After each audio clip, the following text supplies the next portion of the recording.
Olá pessoal, espero que todos vocês estejam bem. Meu nome é Dentos Pereira Santos, meu orientador é o professor Dr. Nelson Orlando Moreno Salazar e o co-orientador o professor Dr. Douglas Ferreira de Albuquerque. O título da minha pesquisa é o Estudo de Sistemas Magnéticos Desordenados, uma aplicação da teoria de campo efetivo em redes quadradas e cúbicas simples. Aqui eu apresento o sumário dessa minha apresentação, que contém a introdução, os objetivos geral e específicos da minha pesquisa, a fundamentação teórica, resultados e discussões e as considerações finais com algumas perspectivas futuras. Então, da interação entre spin e spin, a gente pode extrair essa Hamiltoniana aqui, ó, dessa equação 1. E o que acontece? Esse alfa e esse gama são dois parâmetros que podem assumir os valores de 0 ou 1. Então, para o caso de alfa for igual a gama e ambos forem 1, o que acontece? A gente acaba com o produto escalar entre spins.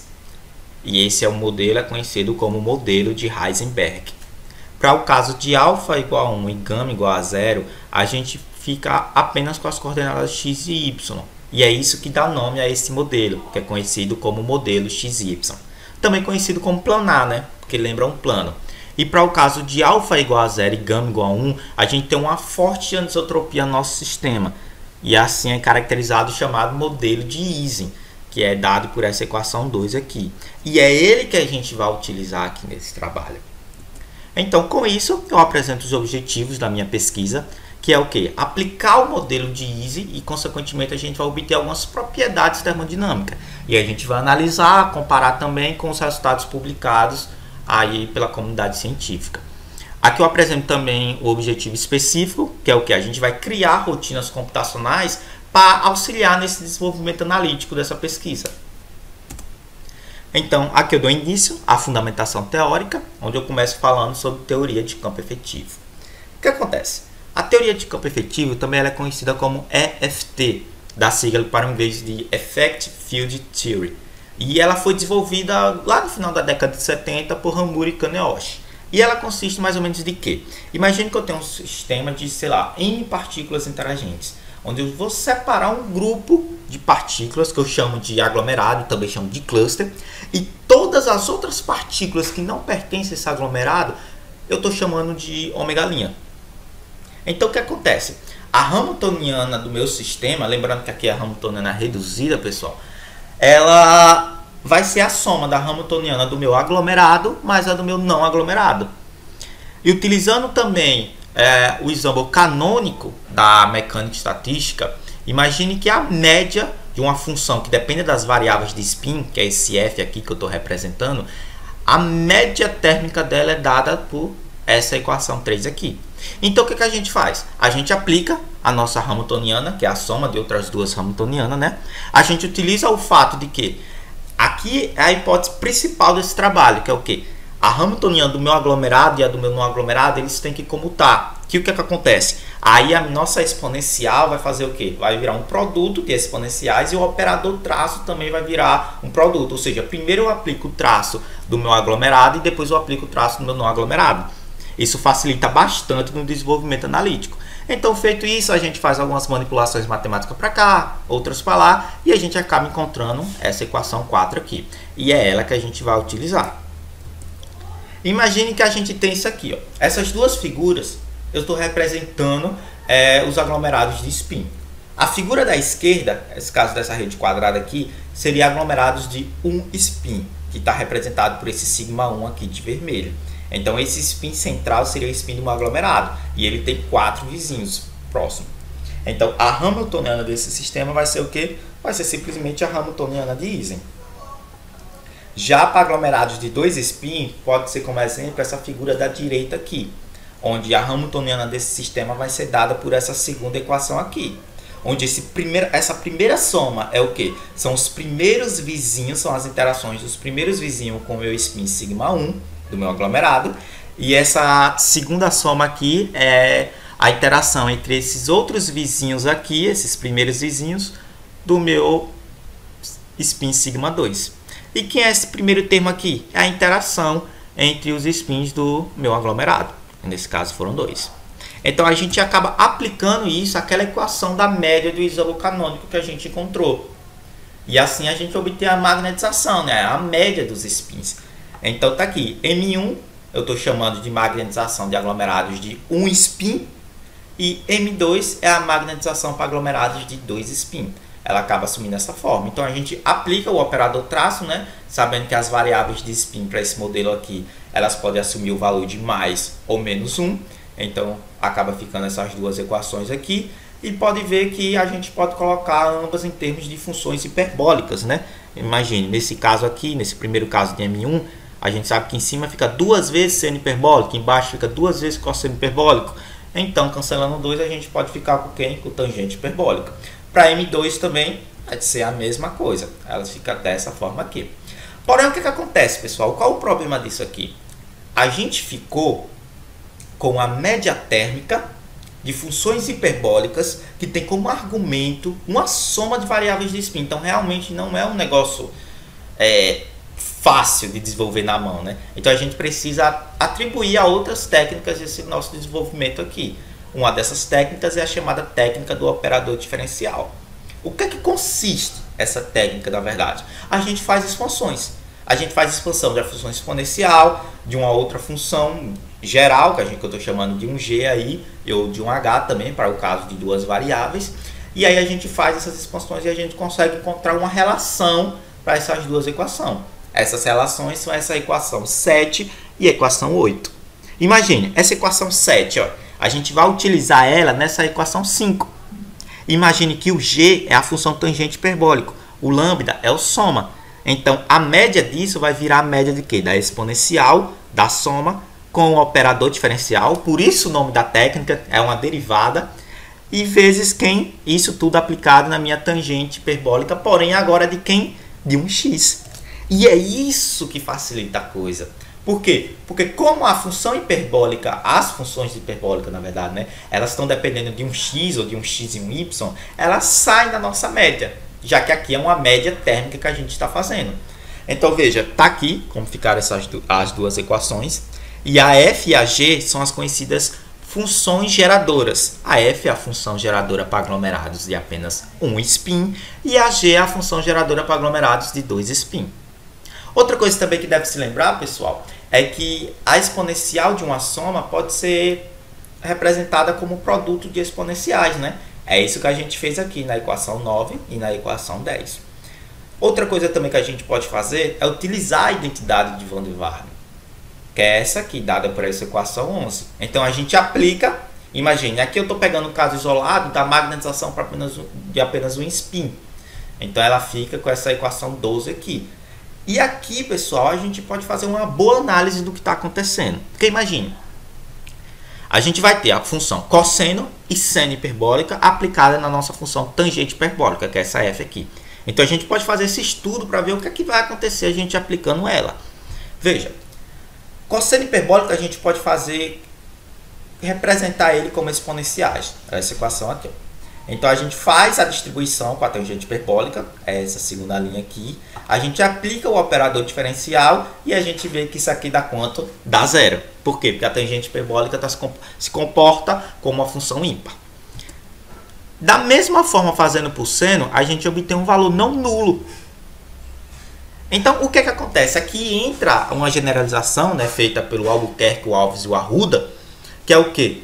Se eu tenho uma função par, que dependa de um operador diferencial aplicado nessa minha f de x, dá zero. Se eu tenho uma ímpar, dá o próprio argumento que está acompanhando o meu operador diferencial. Isso é bastante interessante, pessoal. Porque imagine, essa equação que a gente tem aqui, ó, essa equação aqui de baixo que a gente encontrou, imagine que ela tenha, sei lá, 2.000 termos. Imagine, nesse produtório aí, isso aí sobe demais. E o que acontece? Quando a gente aplica essa generalização, a gente imagina, de 2.000 termos, imagina que 1.000 termos seja par, 1.000 termos seja ímpares. A gente já exclui o que? Os 1.000 termos pares. A gente só fica com 1.000 termos. Então, analiticamente falando, é muito interessante essa técnica. Então, o que a gente vai fazer aqui, pessoal? A gente vai utilizar agora, a gente vai fazer rotinas computacionais para obter isso para aglomerados superiores. Por quê? Para aglomerados de 2 spin em diante, a coisa já começa a ficar feia. Com 1 spin já complica. Imagine, com 2, 4 spin, o negócio já digamos, impossível de fazer no papel. O que a gente faz aqui, pessoal? A gente fica com esse produtório aqui, mas a gente aplica o limite que o quê? Que quando a magnetização tende a zero, a temperatura crítica do sistema tende a temperatura crítica. E é assim que a gente obtém a temperatura crítica do sistema. Então vamos lá. Primeiro a gente vai obter a função geradora. Só por questão didática a gente está fazendo aqui, estou mostrando para o caso dos aglomerados de 2 spin. Como é que a gente faz? A gente está utilizando o software Maple. Então a gente dá o comando aqui para Hamiltoniana, esse 2 significa de 2 spin, só para representar mesmo. S1 e S2 são as minhas variáveis de spin. K é porque eu estou fazendo que é um sistema isotrópico, ou seja, independente da interação do par de spin que eu estou pegando, eu estou dizendo que eles vão ter o mesmo valor para o K. Isso já simplifica bastante a equação. E X1 e X2 são o quê? São a soma das interações do spin do meu aglomerado com seus primeiros vizinhos. Então a gente coloca a exponencial em termos de seno e cosseno hiperbólico e eu vou declarar o numerador e o denominador eles separados. Por quê? Quando eu faço isso, ela assume essa forma aqui. E o que acontece? Eu posso editar isso aqui muito fácil, pessoal. Exemplo, aqui está para aglomerar 2 spin, mas imagine se fosse 4. Aqui tem S1 mais S2. Eu colocaria S3 mais S4. Aqui não está multiplicando S1 vezes S2, eu colocaria S1 vezes S2 vezes S3 vezes S4. Então fica muito simples de editar quando eu coloco dessa forma aqui. E aí, rapaz, vai depender da capacidade de processamento do computador da pessoa. Então depois que eu faço isso, peço para o programa, faço alguns comandos para o programa fazer algumas simplificações algébricas, coloco também a condição que as minhas variáveis de spin podem assumir o valor de mais ou menos 1, então eu aplico também a operação de traço nisso, faço mais algumas simplificações e termino a nossa rotina fazendo o quê? Uma operação de divisão entre o numerador e o denominador. E aí a gente obtém o quê? A função geradora para aglomerar as 2 spin, nesse caso, né? Veja que ela ficou bem ao que a gente tinha obtido de forma analítica, né? Tá aqui, ó. Ela, veja, ó, só botar alguns slides, a gente vai ver ela de forma aqui, ó. Olha ela aqui, ó. A gente obteve de forma analítica. Então, aqui a gente pode também fazer para outros aglomerados também. Então, com a função geradora, a gente pode obter a temperatura crítica do sistema. Novamente, para caso didático, eu estou fazendo um caso mais simples, que seria para aglomerados de 1 spin. Imagina, esse spin central de vermelho é de um aglomerado e os spin A, B, C e D são seus primeiros vizinhos. Então, o que vai acontecer? Eu estou declarando T1, T2, T3 e T4 como sendo aquele produtório. Esse produtório aqui, ó, pessoal. Tá vendo? É ele que eu estou fazendo. Então, cada termo dele eu estou colocando como T1, T2, T3 e T4. Então, depois de eu fazer isso, eu peço para o programa fazer toda a distributiva desse produtório, faça algumas simplificações, coloco também que o valor de K, veja que aqui tem K1, K2B, K3C, enfim, eu coloco que todos os K, coloco que eles estão em um sistema isotrópico também, coloco que ele tem o mesmo valor, e depois que eu fazer isso, faço mais algumas simplificações, coloco que os valores das variáveis de spin podem assumir o valor de mais ou menos 1, e aí eu aplico o que? O limite, que a magnetização vai tender a quanto? Vai tender a zero para a temperatura igual à temperatura crítica.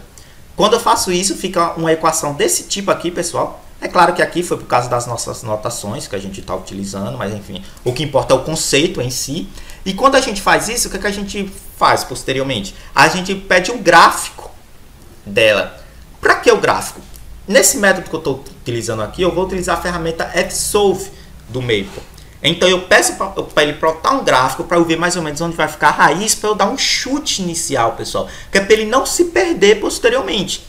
Entende? Mas aqui é simplesmente por causa do método que eu estou utilizando. Eu poderia também utilizar, digamos, o método de Newton. Enfim, existem outros métodos para a gente utilizar nesse caso aqui. Mas eu estou utilizando o Fsolve do Maple. Então fazendo isso, eu vejo que a raiz está entre 3 e 3.5. Então eu dou um Fsolve entre esse valor e assim eu obtenho a temperatura crítica. Eu boto para rodar e ele me dá a temperatura crítica. O que acontece? Aqui eu mostro os resultados que a gente obteve. Essa primeira tabela foi o valor da temperatura crítica que nós obtivemos. E essa segunda tabela aqui são os valores esperados pela literatura que foram publicados. Veja, para uma rede quadrada a gente obteve para aglomerados de 1 spin 3.089. Tá aqui, ó, 3.089. Para aglomerados de 2 spin, 3.025. Tá aqui, ó. Foi o que a gente obteve.